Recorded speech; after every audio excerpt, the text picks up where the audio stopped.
ची शाळा भटके विमुक्त विकास परिषदेने सुरू केलेल्या या शाळेविषयी तुळजापूर यमगरवाडीमध्ये स्नेह मेळाव्यात लोकांना माहिती देण्यात आली।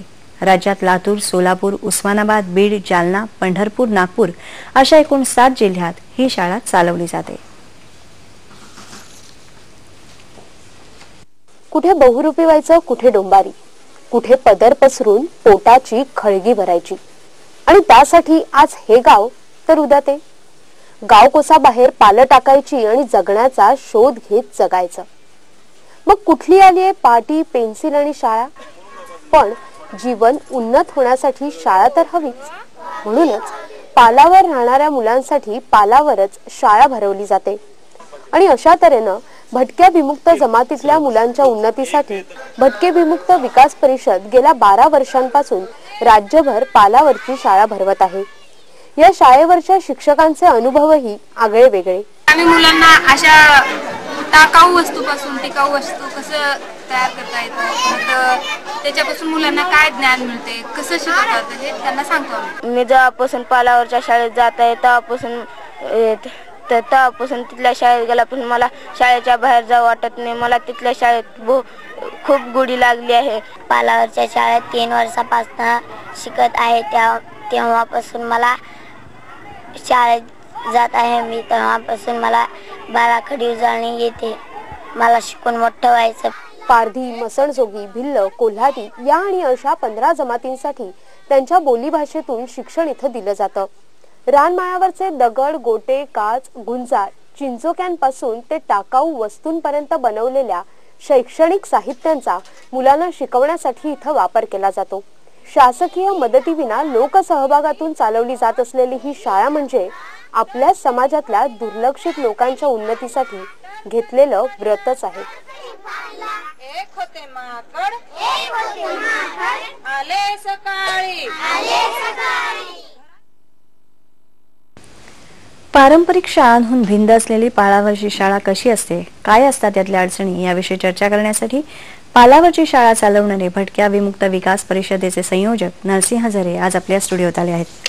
नमस्कार। 9:30च्या बातम्यांमध्ये आपलं हार्दिक स्वागत।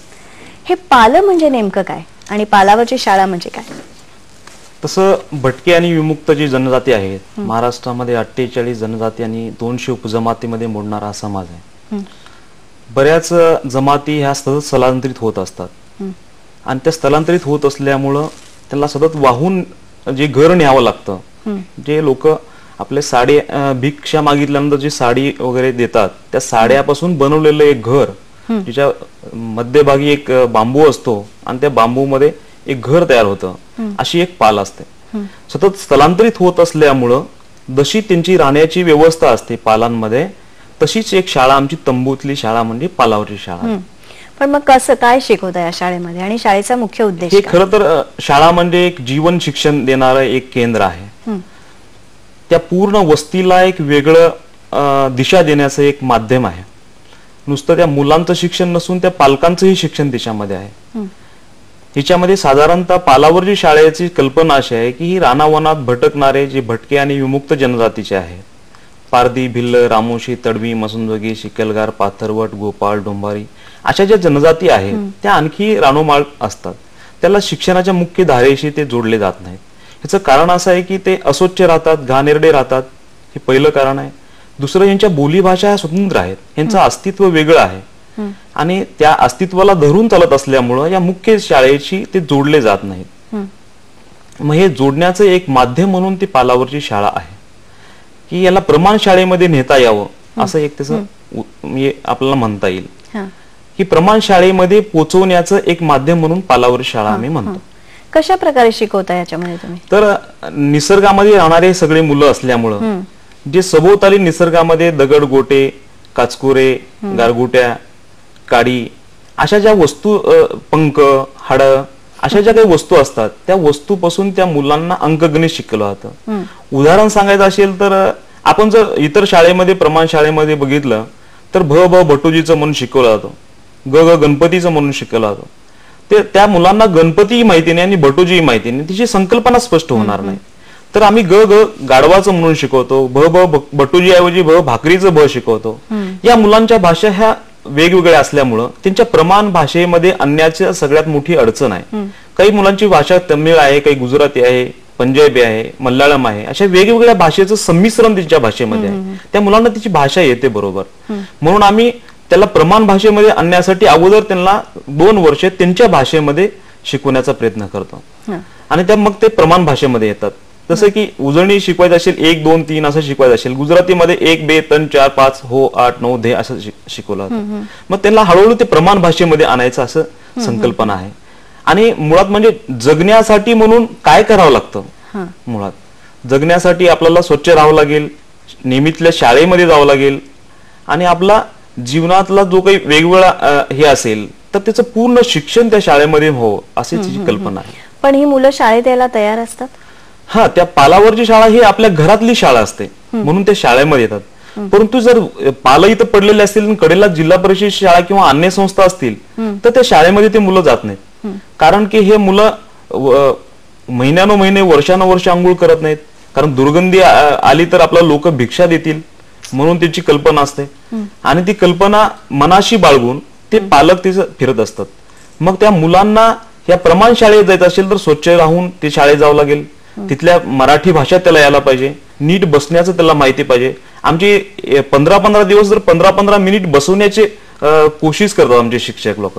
आमचे शिक्षक म्हणजे त्याच पालामधला एक शिकलेला विद्यार्थी, शिकलेला व्यक्ती, 4थी पास असेल, 7वी असेल, 10वी असेल, आता त्यापैकी डीएड झालेले पण त्याच्यामध्ये आहेत. असे सगळे जे शिक्षक असतील तर ते त्या मुलांना शिकवतात. म्हणजे माझा कुणीतरी माझ्या भाषेतून शिकवणार आहे, माझा कुणीतरी आपते स्वकीय आहे असं त्याला हे करतो आम्ही आणि त्याच्यामधून शिकवण्याचा प्रयत्न करतो. मग या शिक्षकांना प्रशिक्षण दिलं जातं? हा, तसं आम्ही शिक्षक नेमवताना अगोदर जात पंचायत बोलवतो. ह्यांची जात पंचायत ही एक म्हणजे सगळी एक वेगळं अस्तित्व आहे. म्हणजे यांना शासकीय न्यायालय मान्य नाहीये, पोलीस स्टेशन मान्य नाहीये, ह्या सगळे एक वेगळं अस्तित्व ह्यांचं जपून आहे. म्हणजे तंटा भांडण झालं तर ते आपल्या जातपंचायत मध्ये आणतात आणि तिथं सोडवल्या जातात. मग ह्या जातपंचायतीच्या लोकांना एकत्र करतो आणि त्यांना सांगतो की बोय अशाची शाळा सुरू करण्यासाठी आपण सगळ्या मुलांना एकत्र करू आणि शिकवू आपण. त्या जातपंचायतीनं ते मान्य केल्यानंतर आम्ही ते एक पालावरची शाळेचं केंद्र बनवून त्याचं आम्ही अगोदर सर्वे करतो. सर्वे केल्यानंतर तिथल्या शिक्षकाची निवड आम्ही सगळ्यांमध्ये करतो आणि मग त्या शिक्षकांचं 2 महिने अगोदर प्रशिक्षण देतो आणि दर महिन्याला 2 दिवसाचं प्रशिक्षण देतो. तिच्यानंतर मग त्या शिक्षकांचं प्रशिक्षण झाल्यानंतर ते मुलांना ते शिकवू शकतात. त्यांच्यासोबत एक सीडी ड्रायव्हर आम्ही देतो आणि ते सीडी लावल्यानंतर मग त्या मुलांना त्याच्यामधून शिकवता येईल, सोपं पडेल असं आम्ही एक नवीन प्रकार सुरू करण्याचा प्रयत्न केलाय. आणि त्याच्यामुळे मुलांना आपल्या घरातली शाळा असल्यामुळे मनोरंजन पद्धतीने शिकवू शकतात. पण ज्यावेळेला तुम्ही हे सुरुवात केली त्यावेळेला साधारण परिस्थिती काय होती? तसं तर ते मुलांची परिस्थिती जर बघितलं तर मुलं शाळेचा कुठलीही अंगाचं माहिती नाही, हातामध्ये आयुष्यात कुणीही पाटी घेतलेली नाही, पेन्शन तर नाहीच नाही. मग अशा सगळ्या अवस्थेमध्ये वर्षानुवर्ष आंघोळ केलेलं नाही, छोटे छोटे मुलं त्यांचे लग्न झालेले, व्यसनाधीन वयाची मुलं, 5 वर्षे 3 वर्षाच्या मुलांचे. आता मी ज्यावेळेस पहिली शाळा सुरू केली त्यावेळेस सगळ्या मुलांचे लग्न झालेले होते. 3-4 वर्ष नवरा बायको तिकडे एकत्र येऊन शिकायचे आमच्या शाळेमध्ये. आणि व्यसन वगैरे इतर काय? तर त्या मुलांना छोटे लहानपणी तिचे आई वडील काही समाजामध्ये दारू पाजतात, काही समाजात गुंगीचं औषध देतात, ते मुलगा रडू नये. तसं की डोंबारी समाजामध्ये जर बघितलं तर लहानपणीच त्याला तशी सवय लावतात आणि जन्म झाला की लगेच दुसऱ्या दिवशी त्याला घेऊन कडेवर घेऊन निघून जातात. मग अशा ज्या छोटे छोटे जे मुलं आहेत त्या मुलांना ज्या काही वाईट सवयी लागल्या होत्या त्यांना त्या सवयीपासून दूर करणं, पालकांना तसं प्रवृत्त करणं आणि असं करून त्याला प्रमाण ह्याच्यामध्ये धारेमध्ये आणण्याचा प्रयत्न करणं, असं एक महाराष्ट्रामध्ये खूप मोठा समाज आहे, त्यांना ह्या मुख्य धारेशी जोडायचे. तुम्ही शिक्षण तर त्याच्यामध्ये देता पण इतर त्या समाजाचा सुधारण्यासाठी काय काय करता? म्हणजे काही अनुभवावर न सांगा तुम्ही. हा, आता त्याच्यामध्ये जर बघितलं त्या समाजामधला जो वैगुण्य आहे, म्हणजे वैगुण्य म्हणता येणार नाही आपल्याला, त्याच्या काही रूढी परंपरा, चाली रीती रूढी परंपरा आहेत त्या खूप आपल्या समाजापेक्षा खूप वेगळ्या आहेत. तर त्या समाजाच्या मूळ धारेशीच आपल्याला व्यवस्थितपणा करायचा आहे. म्हणजे या समाजामध्ये आरोग्याचं कोणी हे घेत नाही, आरोग्याच्या सुविधा कोणी घेत नाही. तर आरोग्याच्या सुविधा घेण्यासाठी म्हणून त्याला प्रवृत्त करण्यासाठी समजा एखादी महिला बाळांपणाला डॉक्टरकडे जात नाही. आता ते अनिता नावाची आमची एक मुलगी होती, ती वयाच्या 13व्या वर्षी ती गरोदर होती आणि ते बाळांपण होतं. त्याला कुणी हॉस्पिटलमध्ये नेणं त्याला मी नेतच नव्हते. मान्य आतापर्यंत कुणी नेलंच नव्हतं, म्हणून त्याला कोणी नेत नव्हते, ते घरीच प्रयत्न करत होते. खूप वेगवेगळ्या पद्धतीनं बाळंतपण करण्याचा प्रयत्न केला तरी पण ते म्हणजे आता अंत्यवस्थेत वाट पाहत होते सगळेजण. मग तशा अवस्थेमधून त्या मुलींना बाळंतपणासाठी प्रवृत्त करणं, घेऊन जाणं आणि त्या डॉक्टरांकडनं ते बाळंतपण करणं, ही ज्यावेळेस लोकांना कळालं आणि ते लोकांनी बघितलं की हे वाचू शकते, बाळंतपणामध्ये असे वाचू शकते, म्हणून ते तेव्हापासून डिलिव्हरी ह्याच्यामध्ये व्हायला लागली.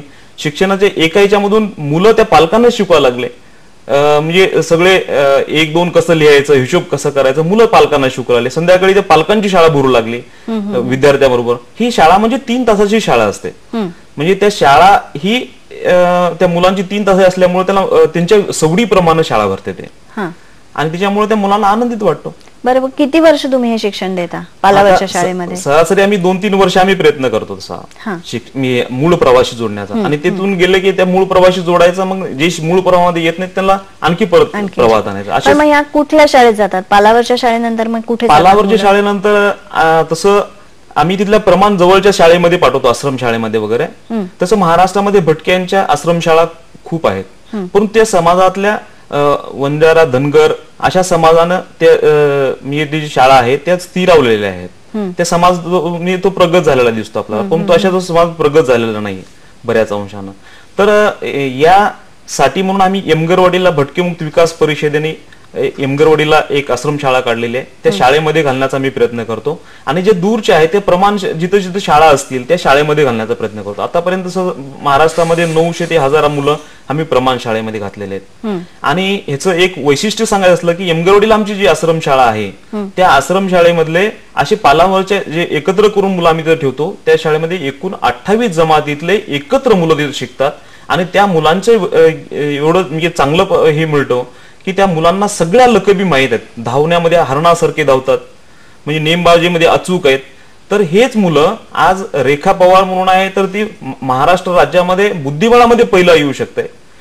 कसरतीच्या खेळामध्ये चांगल्या चांगल्या ठिकाणी ते मुलं जाऊ शकतात, धावण्यामध्ये पुढे जाऊ शकतात. म्हणजे त्या मुलांमध्ये खूप चांगल्या गोष्टी आहेत, गुण चांगले आहेत, आणि त्या मुलांना तसे प्रमोट करणं, पुढे नेणं, असा आम्ही सातत्यपूर्व प्रयत्न करतो. आता तेच मुलं जे शिकलेले आहेत तेच मुलं पालावरच्या शाळेचे शिक्षक म्हणून कामाला लागले आता, असंही सांगता येईल आपल्याला. पण याच्यासाठी तुम्हाला मदत कुठून मिळते? हे सगळं सामाजिक काम आहे. सामाजिक काम असल्यामुळे शासनाची जबाबदारी आहे आणि समाजाची जबाबदारी आहे. आपण या समाजाला आपणच सगळेजण कारणीभूत आहोत की हे मागे ठेवण्याचे, म्हणून हे सगळेजण समाजाच्या मूलभूत समाजाच्या सहयोगातून ते चालतं. तसं शासनाचे आम्ही कुठली यमगरवाडीच्या आश्रमशाळा तेवढे शासकीय अनुदानातून 120 विद्यार्थीचे अनुदान आहे, तर त्याला महाराष्ट्र एकूण 400 विद्यार्थी तिथे शिकतात. 8वी ते 10वी पर्यंत आणखी मान्यता नाही त्याला मिळालेली नाही. तर असे जे शिक्षणाची जी धारा आहे तर त्या पूर्ण पालावर शाळेला काही शासकीय अनुदान नाही त्याला, परंतु सगळ्या समाजानं ती चालवलेली शाळा आहे. त्या पालातल्या लोकांनी काही पैसे जमा केले. शासनाकडून काय वाटतं शासनाने करायला पाहिजे?